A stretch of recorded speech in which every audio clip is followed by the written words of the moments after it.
जय श्री राम। नित्य साधना Hindi YouTube channel पर मैं नरेश खोची आप सभी का हार्दिक स्वागत करता हूँ।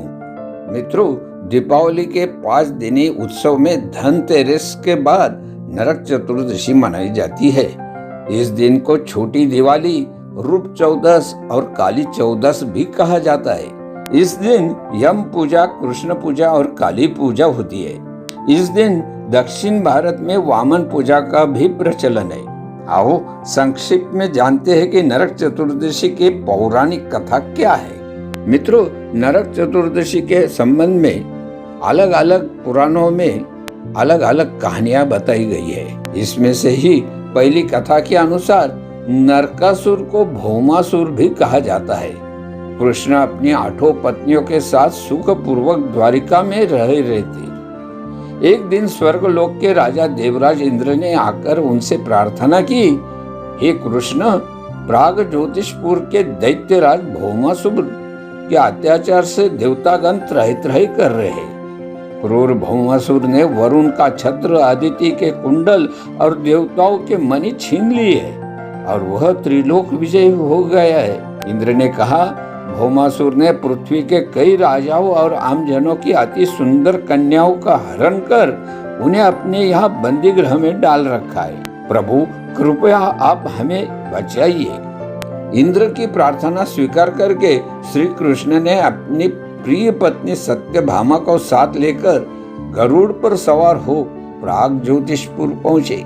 वहां पहुंचकर भगवान कृष्ण ने अपनी पत्नी सत्यभामा की सहायता से सबसे पहले मूर दैत्य सहित मूर के 6 पुत्र, जिनके नाम थे ताम्र, अंतरिक्ष, श्रवण, विभावसु, नभस्वान और अरुण, इन राक्षसों का संहार किया।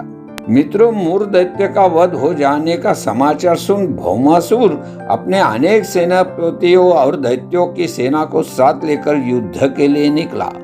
भौमासुर को स्त्री के हाथों मरने का श्राप था, इसलिए भगवान श्री कृष्ण ने अपनी पत्नी सत्यभामा को सारथी बनाया और घोर युद्ध के बाद अंत में कृष्ण ने सत्यभामा की सहायता से उसका भी वध कर डाला।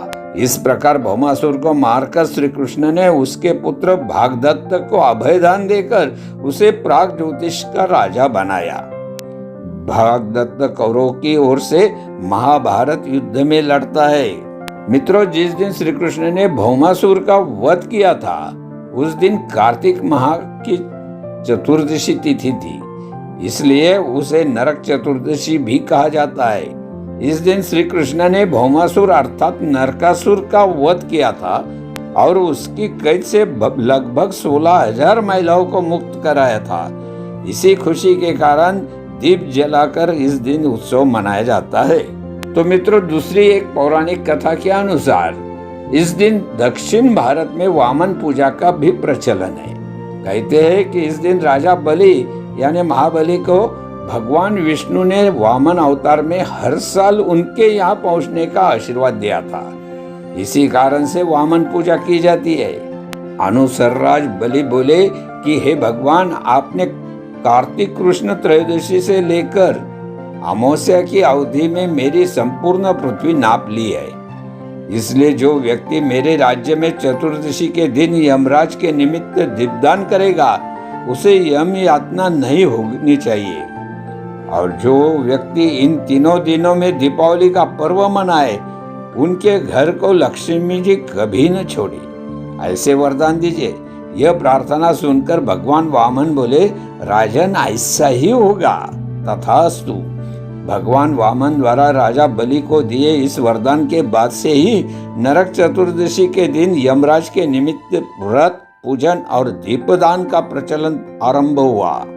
तो मित्रों, तीसरी कथा के अनुसार यह है कि रंती देव नामक एक धर्मात्मा राजा थे। उन्होंने अनजाने में भी कोई पाप नहीं किया था। फिर भी जब मृत्यु का समय आया तो यमदूत उन्हें नरक ले जाने के लिए धमकी। राज ने कहा कि आप मुझ पर कृपा करें और बताइए कि मेरे किस अपराध के कारण आप मुझे नरक ले जाना पड़ रहा है। ये सुनकर यमदूत ने कहा कि राजन, एक बार आपके द्वार से एक ब्राह्मण भूखा लौट गया था। यह उसी पाप कर्म का फल है। ये सुनकर राजा ने यमदूत से 1 वर्ष का समय मांगा। तब यमदूतों ने राजा को 1 वर्ष की मोहलत दे दी। राजा अपनी चिंता लेकर ऋषियों के पास पहुंचे और उन्हें अपनी सारी कहानी सुनाकर उनसे इस पाप से मुक्ति का उपाय पूछा। तब ऋषि ने उन्हें बताया कि कार्तिक मास की कृष्ण पक्ष की चतुर्दशी का व्रत करें और ब्राह्मणों को भोजन करवाकर उनके प्रति हुए अपने अपराधों के लिए क्षमा याचना करें। राजा ने वैसा ही किया जैसा ऋषियों ने उन्हें बताया था। इस प्रकार राजा पाप मुक्त हुए और उन्हें विष्णु लोक में स्थान प्राप्त हुआ। उस दिन से पाप और नरक से मुक्ति हेतु भूलोक में कार्तिक चतुर्दशी के दिन व्रत का पालन करते हैं और ये कथा प्रचलित है। तो मित्रों, ये थी नरक चतुर्दशी के बारे में 3 पौराणिक कथा के बारे में विस्तृत जानकारी। ऐसे ज्ञानवर्धक, उद्बोधक तथा आध्यात्मिक जानकारी के लिए आज ही हमारे नित्य साधना हिंदी यूट्यूब चैनल को सब्सक्राइब करें। आज के वीडियो की जानकारी अच्छी लगी तो इसे लाइक और शेयर भी करें। इस वीडियो में इतना ही। मिलते हैं अगली बार एक और नई जानकारी के साथ। तब तक के लिए जय श्री राम।